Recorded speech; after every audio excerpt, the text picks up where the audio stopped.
Hello, this is Doug Dormer, and this is Module 3 in our series called Consumer Health Informatics, Empowering the Patient as a Consumer. I've given you the introduction and background in Modules 1 and 2, so I won't beat it all up here again.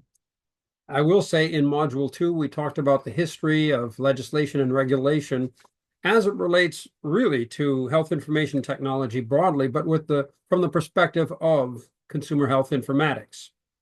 In this module, I have one primary goal and two secondary goals. The secondary goals are first to review what we mean by consumer health informatics. Here we are at Module 3, and I haven't even properly given you the range of topics that I consider to be a part of that broad notion of consumer health informatics. So we'll do that along with a larger roadmap for the program that we're presenting.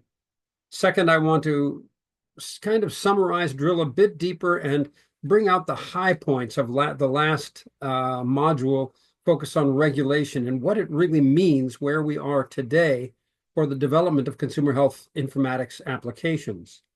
And then I really want to focus on evidence-based practice and its relationship to technology, consumer health, consumer-focused, patient-focused technology.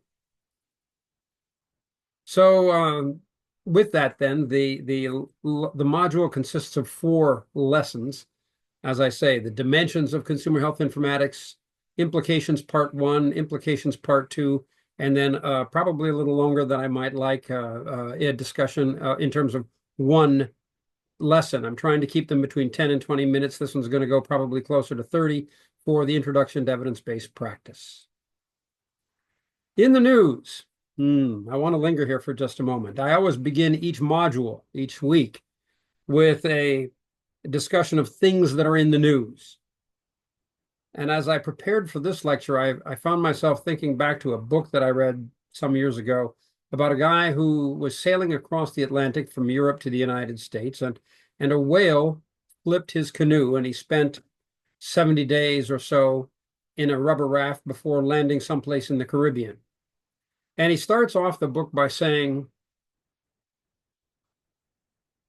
the single constant in my struggle, in my journey, was hunger, the sun, the salt, the skin problems, the pain of the experience.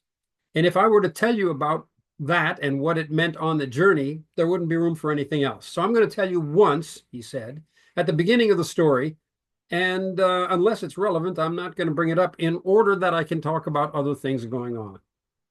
I have to admit, I feel that way right now with the beginning of the Trump administration, the second Trump administration. Every day, there is something to talk about that has an effect on healthcare, healthcare IT, and even consumer health informatics. And while I want to be very careful throughout that I'm not making political statements, I'm not arguing the merit of the policies, there's so much that will have an impact on our decisions as healthcare professionals, as patient advocates, as those seeking to empower the consumer, the patient as consumer, that if all I did was focus on what's happening each day, we wouldn't have time for a whole lot else. So I'll say this. I'm not going to focus in the news section on things related to the new Trump administration unless it really is directly related to consumer health informatics, not indirectly, not consequentially, and unless it's fairly clear that that relationship is current. So much of it is still in flux that it's hard to say that's the final state, and I don't want us to be distracted by shiny objects off to the side.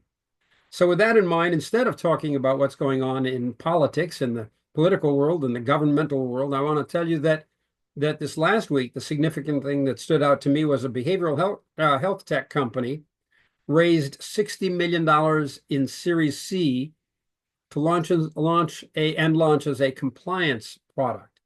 Boy, not that that tells you a whole lot. So let me see if I can give you a little bit of detail.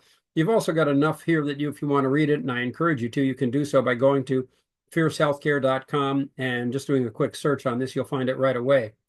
This is a company that uses AI, and this is a C round. So I believe their A round, I'm sure there was seed money first, then there was an A round of 20 million, a B round of 40 million, and a C round of 60 million. So they're at 120 million invested. Invested in what, you might ask? Well, they're doing some neat stuff using AI to translate therapist notes. Translate, or let's say clean up, I might say, therapist notes of their encounters with their patients, their clients, in order to ensure that the rate of reimbursement is the highest possible. So the funding, the primary business case is to capture money, capture it quicker, make sure you get paid. The use of AI was not to treat a patient, but it was rather to say, all right, whatever the patient said, the clinician said to me, let's reshuffle that around and express it in a way that maximizes the benefit, the opportunity to get paid. Now, in fairness, that's an oversimplification. That's what I look at when I read it. There are some different interpretations.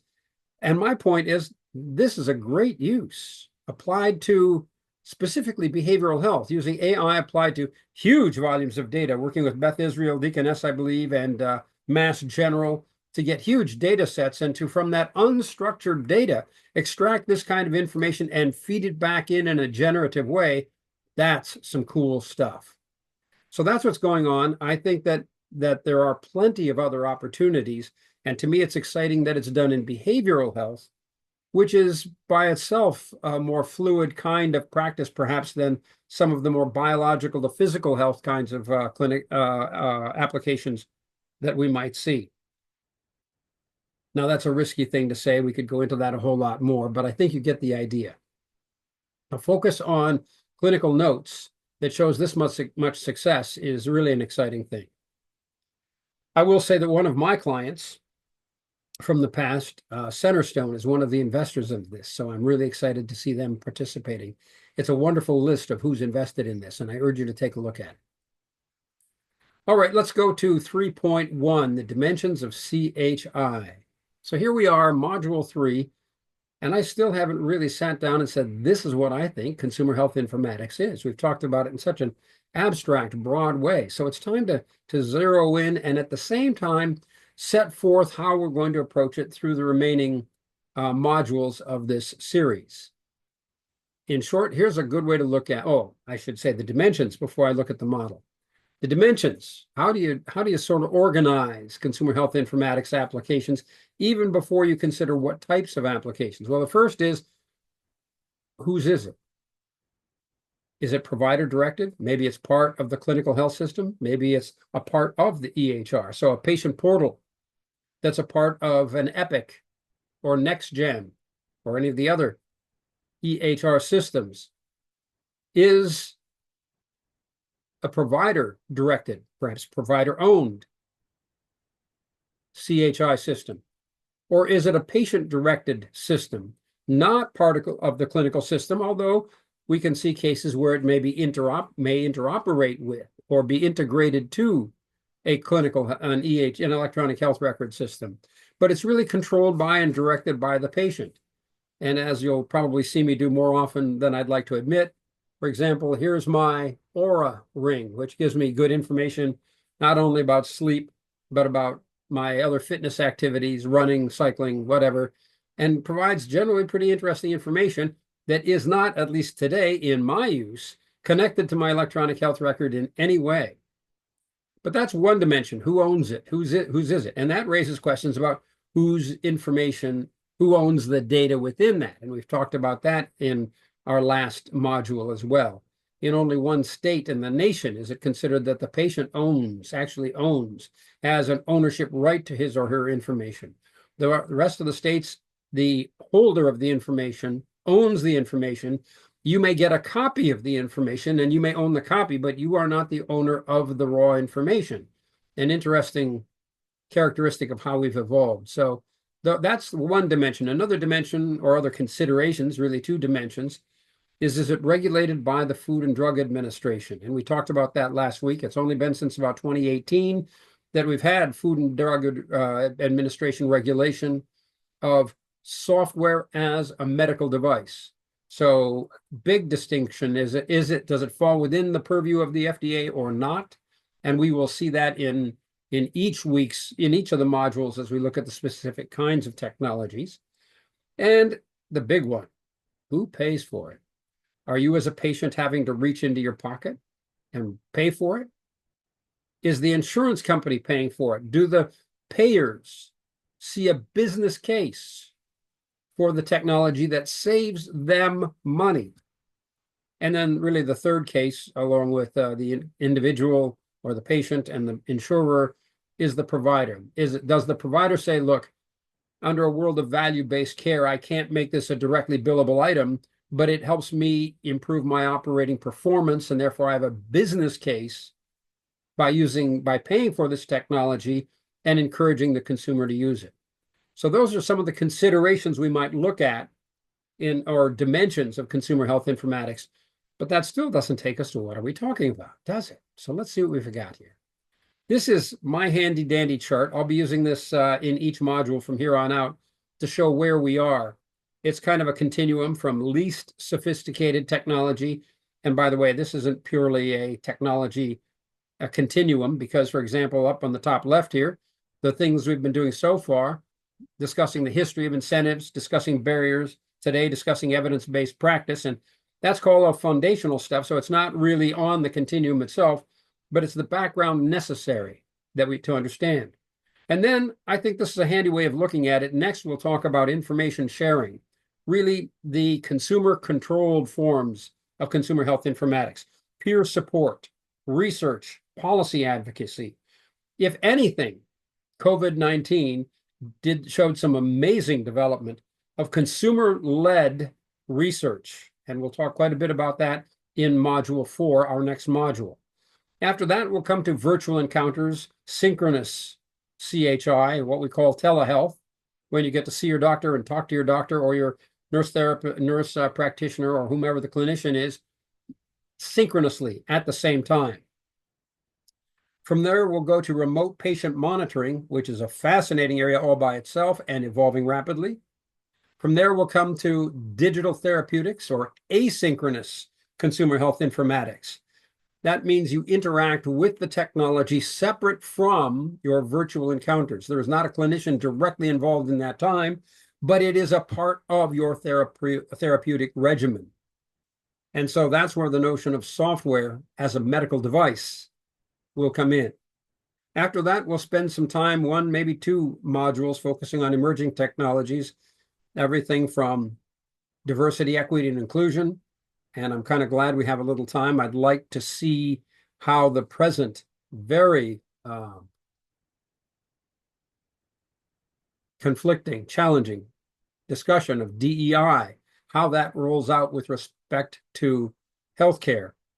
And I'll give you a sense of the distinction I'm looking at in the hopes that it will give you a thought as you're watching it as well.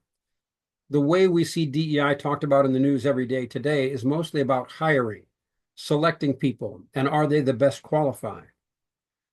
DEI, as it relates to healthcare, may have that dimension, and I'm not interested in that right now. I'm interested in the consumer health informatics aspect of it, which is to say, how do we engage people who otherwise, frankly, because of their cultural, socioeconomic, whatever the reasons might be, don't trust healthcare or don't know how to interact with healthcare.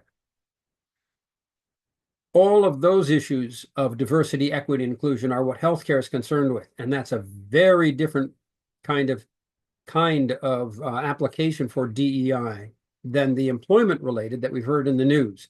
So I'm glad that this is pushed out a little bit later in the semester. It's my hope that this will be sorted out in the political arena before we have to sit down and talk about what the research shows, what the opportunities are, and where we see not only DEI on the one hand, but the second one, social determinants of health, SDOH, that you see here, which then goes further to imply climate change. We'll be talking about the effect of climate and a term that I introduced last week in the first or second module, the exposome, all the external influences that affect our genome. And so we'll be covering those in that module before we finally try to bring it all together by asking what is the relationship between the consumer health informatics and the learning health system. So that's our roadmap. And that completes our lesson 1 for module 3. check back in a bit and when you're ready, and we'll now go into the regulations, kind of a quick discussion, but interesting stuff that will distill a lot of what we talked about in the last module and add a few new thoughts for you. See you, I hope, on the next lesson.